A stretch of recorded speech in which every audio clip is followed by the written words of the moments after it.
একটা সরকারের একজন মন্ত্রী, একজন প্রতিমন্ত্রী কত টাকা বেতন পায়? তা আমি তো ধান্দাবাজি না করলে আমার তো কোনো লাভ নাই। আমাদের বাংলাদেশের মানে ভবিষ্যৎ কি? রাজনীতির ভবিষ্যৎ কি? মানে আমরা আসলে অ্যা আমরা কি বলবো? আমরা তো বারবার প্রত্যাখ্যাত হই। আমরা ভোটবিহীন অ্যা অ্যা একটা সময় যাই, তারপর আবার হয়তো ভোটের জন্য অপেক্ষা করি লম্বা সময়। তারপর হয়তো একটা ইলেকশন চলে আসে। তো এখানে আসলেই আমরা কোনো কিছু তৈরি করতে গিয়ে আমরা অনেক বাধার সম্মুখীন হই বারবার। তো এখন যে একটা অবস্থায় আসছি, সামনে আমাদের কি খুব উজ্জ্বল কিছু দেখা যাচ্ছে? দেখেন আমি একদম মানে এক্ষেত্রে হতাশাবাদী হব না। হব না এই কারণে কি? যদি হতাশা হই তাহলে বাঁচবো কি নিয়ে? কিছু একটা নিয়ে তো বাঁচতে হয়। আমি তারেক রহমান সাহেব সম্পর্কে আমার একটা মানে পরিবর্তিত উচ্চাশা আছে। মানে উনাকে আমি আগে যখন উনাকে জানতাম মানে দেখতাম উনি যখন মানে যখন উনার মা ক্ষমতায় ছিলেন, তখন তো উনি এক ধরনের অবস্থানে ছিলেন রাষ্ট্রে। রাষ্ট্রের কোথাও না থেকেও উনি ছিলেন। আ ওইটা খুবই মিজারেবল ছিল আমাদের জন্য। এবং ওইটা কোনো সুখস্মৃতি নয়। তারপর এখন উনি যেভাবে আসছেন, যেভাবে ব্যাক করছেন এবং এখন পর্যন্ত দেশের প্রধানমন্ত্রী হিসেবে যেভাবে চালাচ্ছেন, আমি উনাকে নিয়ে আশাবাদী। আমি পার্সোনালি উনাকে নিয়ে আশাবাদী। আমার সঙ্গে উনার একবার দেখাও হয়েছে, লম্বা সময় কথাও হয়েছে।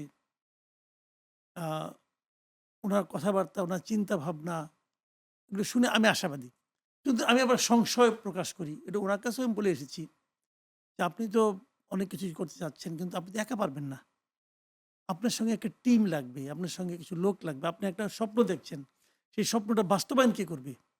বাস্তবায়ন তো আপনি কাউকে না কারো উপর নির্ভর করবেন। যাদের উপর নির্ভর করবেন সেই লোকগুলি কি ঠিক আছে? সেই লোকগুলি নিয়ে আমার সন্দেহ আছে। এখন আমি দেখছি যাদেরকে উনার পাশে যারা আছেন, যারা যাচ্ছেন, যারা যাওয়ার জন্য লাইন দিচ্ছেন, যে এতে করে আনন্দিত হচ্ছেন, সেই চেহারাগুলো আমি চিনি প্রায় সবাইকে। কারণ অনেক বছর সাংবাদিক করলে কথা করলে যা হয়, প্রায় সবাইকে চিনি। কাউকে নতুনভাবে চিনি। তো এটা দেখে আমি যে খুব একটা আশাবাদী হচ্ছি তাও কিন্তু না। আমার কাছে মনে হচ্ছে আমরা সরকারের ২ টা চেহারা দেখছি। একদিকে উনি দেখছি আমি দেখেন একটা ছোট্ট উদাহরণ দেই। উদাহরণটা খুব গুরুত্বপূর্ণ না। খুব অগুরুত্বপূর্ণ এবং ছোট্ট উদাহরণ। কিন্তু এটার থেকে আপনি ইন্ডিকেশনটা পাবেন। যেমন ধরেন উনি দায়িত্ব নেওয়ার পর বললেন যে উনি সরকারি গাড়ি ব্যবহার করবেন না। নিজের গাড়ি ব্যবহার করবেন। এবং এই গাড়ির তেলটা উনি উনার নিজের টাকা দিয়ে কিনবেন। এবং এই গাড়ির ড্রাইভারের বেতনটাও উনিই দিবেন। সরকারি ড্রাইভার উনি নিবেন না। এ কথা তো বললেন। কেন বললেন? এই কথা বলার মাধ্যমে কি আমার দেশের অর্থনীতির উন্নতি হয়ে যাবে? একজন লোক সরকারি গাড়ি নিল না, তেল নিল না, ড্রাইভারের বেতন নিল না। এতে কি আমাদের অর্থনীতি শনৈ উন্নতি হবে? তা কিন্তু হবে না। তো এটা বললেন কেন? উনি একটা এক্সাম্পল ক্রিয়েট করলেন। এই এক্সাম্পলটাকে দেখে আমি আশাবাদী হতাম। যদি উনার সঙ্গে যারা আছেন, তারাও যদি এক্সাম্পলটাকে ফলো করতেন। মানে এই এক্সাম্পলের পেছনে কি মানসিকতাটা আছে? মানসিকতাটা হলো আমি নিতে আসিনি, আমি দিতে এসেছি। ঠিক? তো অন্য মন্ত্রীরা কি এটা ফলো করলেন? কেউ করলেন না। একজন মাত্র করলেন। যে কৃষিমন্ত্রী উনি করলেন। আর কেউ করলেন না। আচ্ছা কেউ করলেন না কেন? আপনি যদি এদের যদি দেখেন, ওদের যে হলফনামা দেখেন, দেখবেন যে এরা সবাই তারেক রহমানের চেয়ে বেশি ধনী এবং প্রত্যেকের কি একাধিক গাড়ি নাই? আছে। আপনার তো একাধিক গাড়ি আছে। তো সরকারি গাড়িটা না নিলে আপনার কি এমন ক্ষতি হতো? এক্সাম্পল তো সেট হতো। সবাই এক্সাম্পল হ্যাঁ। কিন্তু উনারা কিন্তু ওইটুকুও ছাড়লেন না। কি পান তেল? দিনে ১৮ লিটার তেল পান উনারা। একজন মন্ত্রী দিনে ১৮ লিটার তেল পান। ১৮ লিটার তেলের দাম কত? ৳২,৫০০ ৳৩,০০০ দিনে ৳৩,০০০ লোভ উনি সামলাতে পারতেছেন না। ওইটুকু উনি ছাড় দিবেন না। ওই গাড়ি নিবেন। ওই গাড়িতে উনি চড়বেন না কিন্তু। উনি উনার আরো দামি গাড়িতে চড়বেন। ওই গাড়ি দিয়ে হয়তো উনার বাড়ির কাজের লোক যাতায়াত করবে। ওই গাড়ি দিয়ে হয়তো উনার বাসার বাজার সদাই হবে। গাড়ি উনি দখলে রাখবেন। এই যে নেওয়ার মানসিকতা, এই মানসিকতাটা আমাকে হতাশ করে। আমরা আশাবাদী যে হয়তো এই ব্যাপারটা হয়তো কিন্তু উনি নিজে আছেন। এখন দেখেন উনি পারছেন। উনি তো এদেরকে পারাতে পারছেন না। উনি কিন্তু ১ম দিনই মিটিং করে বললেন, "আমরা কেউ প্লট নিব না। আমরা কেউ ট্যাক্স ফ্রি গাড়ি নিব না।" বললেন তো? হুম, হুম। ওখানে সবাই উপস্থিত ছিলেন। সবাই হ্যাঁ, হ্যাঁ বলছে। সবার হৃদয় ভেঙে গেছে কিন্তু। সবার হৃদয় ভেঙে গেছে। উনি ১ম দিন সবার হৃদয়ে আঘাত দিয়েছেন। পরে যখন নিজের গাড়িটা উনি ত্যাগ করলেন, তখন বাকিরা বললেন, "এই ভুলে আমি আর যাব না। এই ভুল আমরা আর করব না। উনি করুক, আমি করব না।" এই যে পার্থক্যটা, এই পার্থক্যটা যতদিন না কমানো যাবে ততদিন পর্যন্ত তারেক রহমানের দিকে তাকালে আমার একটু করুণাই হবে, মনে হবে লোকটা খুব অসহায়। না, এটা কি আপনার কি মনে হয় না যে এটা মানে ওনার দলের জন্য না, যেকোনো দলের জন্যই সে একই ব্যাপারই হতো? একই হতো কিনা আমি বলতে পারবো না। এটা এটা আমি আমি যে কোনো দলে আমি অত সরলীকৃত মন্তব্য করতে চাই না।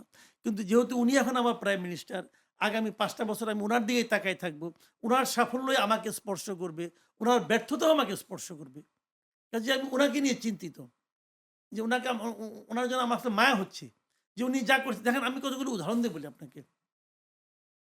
আমাকে অনেকে বলেছিল গত সরকারের আমলেই যে আমি এত কথা বলছি সরকারের মানে অন্তর্বর্তী গভর্নমেন্টের আমলে, যে আপনি তো অনেক কিছু চেয়েছিলেন, পান নাই, না পাওয়ার বেদনায় আপনি এগুলি বলছেন। হুম, হুম। তখন আমি বলছি, আবার আমাকে একটা আর টিভিতে একটা প্রোগ্রামে ছিলাম আমি, ওরা আমাকে সরাসরি বলছে, আপনাকে যদি কোনো অফার করা হয় আপনি যাবেন না আপনি?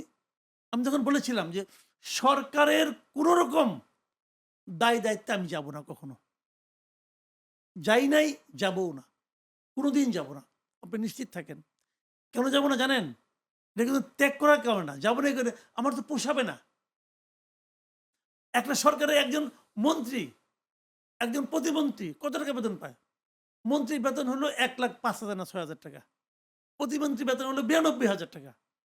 সচিবের বেতন হলো ৭৮,০০০ টাকা। আপনি ভাইবেন, একজন যেমন এখন ধরেন আপনার কেউ একজন হয়তো একটা এমন একটা প্রাইম মিনিস্টার অফিসে ঢোকার চান্স পাইল। তার বেতন হয়তো মনে করেন ৬০,০০০-৭০,০০০ টাকা। তো তার সংসার কিভাবে চলবে? দেখবেন একজন, আমার আগের আমলে দেখতাম আমি, এই হাসিনার আমলে আমাদেরই এক কলিগ, সে হয়েছিল আপনার যে প্রেস সেক্রেটারি ছিল, ডেপুটি প্রেস সেক্রেটারি। গাড়ি বাড়ি হয়ে গেছে। ওটা কি বেতন টাকা হইছে? ভাই ধান্দাবাজির টাকা হইছে। তো আমি তো ধান্দাবাজি না করলে আমার তো কোনো লাভ নাই। না, এই প্রসঙ্গে একটু বলবো, আমাদের সময় প্রায় শেষ। একটা খুবই অপ্রিয় প্রশ্ন করব। আমিও একটা ফেসবুক কমেন্ট থেকে দেখেছিলাম যে আপনি ইন্ডিয়ায় গিয়েছেন টাকা আনতে। তা আপনি আসলে ইন্ডিয়া থেকে কত টাকা পেয়েছিলেন? ব্যাগ ছিল আপনার হাতে। ব্যাগ ভর্তি কি টাকা ছিল? পাশে আমার ছেলেও ছিল। পাশে আপনার ছিল। ব্যাগটা বহন করার জন্য, ব্যাগটা হ্যাঁ? বহন করার জন্য। তাহলে এইটা হলো পৃথিবীর একমাত্র দৃশ্য হতো যে একটা কিশোর ছেলেকে নিয়ে তার বাবা গেছে টাকা আনতে। একটা ওই ব্যাগে কত টাকা শুনেন আমি আনা বলি, আনা যায়? আপনি ওনার আলাপ বাদ দেন, ইন্ডিয়ার ওই ঘটনা বাদ দেন, পিনাকি ভট্টাচার্য আমাকে নিয়ে কি লেখছে এগুলো বাদ দেন। আমি খালি একটা কথা বলি, আপনি এটা তো অনেক লোক দেখবে। আমি সবাইকে বলি, আমি মাসুদ কামাল সাংবাদিকতা করি আজকে ৩৭ বছর হয়ে গেছে। এর মধ্যে এই দেশের অথবা দেশের বাইরের যদি কেউ প্রমাণ করতে পারে আমাকে ৳৫ দিতে পেরেছে, ভাই আর কোনো সাক্ষী রাখবে না। যে দিয়েছেন উনি তো জানেন। হুম। যে দিয়েছেন উনি তো জানেন আমি মাসুদ কামালকে ৳৫ দিছি। এটা তো জানেন তো। এবং ৳৫ দিয়ে আমি তার কাছ থেকে এই কাজটা আদায় করে নিচ্ছি। ৳৫, আমি ৳৫ র চ্যালেঞ্জ দিলাম। যদি কেউ বলতে পারেন আমার নামে ২০ টা বদনাম আছে। আমি মানুষকে অপমান করি, আমি মানুষের মুখের উপর কথা বলি, আমি অনুরোধ রাখি না, আমি তদবির করি না, এগুলো অনেক বদনাম করতে পারেন আপনি। কিন্তু ৳৫ সুবিধা নিয়ে বিনিময়ে আমি তার কোনো একটা কাজ করছি অথবা তদবির করেছি অথবা ৳৫ নিয়েছি। যদি কেউ প্রমাণ করতে পারে, কেউ অভিযোগ করতে পারে, প্রমাণ বাদ দেন, অভিযোগটা খালি করুক। ভাই আমি আর বাকি জীবনে এই সম্বন্ধে কোনো কথাই বলব আমরা না। খুবই মজার একটা মানে মজার একটা পডকাস্ট করলাম। একটা মজার একটা আলোচনা করলাম। এত মজার যে হবে এটা আমি আসলে ভাবি নাই। মাসুদ কামাল ভাই, আপনাকে অনেক ধন্যবাদ। আমাদের সময় মানে কিভাবে শেষ হলো আমি জানি না। আমাকে বারবার বলা হচ্ছে যে সময় শেষ। তো যাই হোক, আমাদের অনুষ্ঠান আ কিছু প্রিয় অপ্রিয় প্রশ্ন আজকে শেষ করলাম মাসুদ কামাল ভাইয়ের কাছ থেকে। কামাল ভাই, আপনি যদি কিছু বলতে চান খুব সংক্ষেপে। না আমার কিছুই বলার নাই। আমি সবাইকে বলব যে ভাই নিজের রাত্রেবেলা ঘুমানোর সময় একবার চিন্তা করবেন যে সারাদিন আমি যা, যা করলাম, ঠিক করলাম তো? খালি এটুকু চিন্তা করেন, সবাইকে আমি বলছি। যারা দায়িত্বে আছেন, যারা দায়িত্বের বাইরে আছেন, যারা সাংবাদিকতায় আছেন, যারা সাধারণ মানুষ হিসেবে আছেন, তারাও ভাবেন, আমার কি এই কাজগুলি করা উচিত ছিল? একবার যদি ভাবতে পারেন প্রতিদিন রাতে ঘুমানোর সময়, দেখবেন দুনিয়াটা সুন্দর হয়ে গেছে। আপনার জীবন তো সুন্দর হবেই। আপনার জীবন তো স্মুথ হবেই। দুনিয়াটা সুন্দর হয়ে গেছে ভাই।